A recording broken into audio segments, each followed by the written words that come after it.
ऐसा शंकर शोभे उमा विराला जय देव जय श्री शंकरा ओ स्वामी शंकरा आरती ओ वाळू भावती ओ वाळू कर्पूर गौरा जय देव देवी दत्त सागर मंथन केले रामाची अवतीला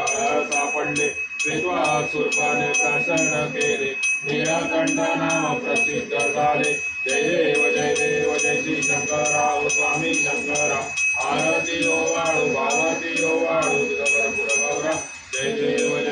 व्यंग्राम पर्वति वंदन सुंदर पदनारी पंचानन मनोहर भजन सुखकारी षट्कोटी के वीर वाचे उच्चारी रघुवंशी राम दासा अंतारी जय देव जय श्री शंकरा ओ स्वामी शंकरा आरती ओ वाळू भावती ओ वाळू कर्पूर गौरा जय देव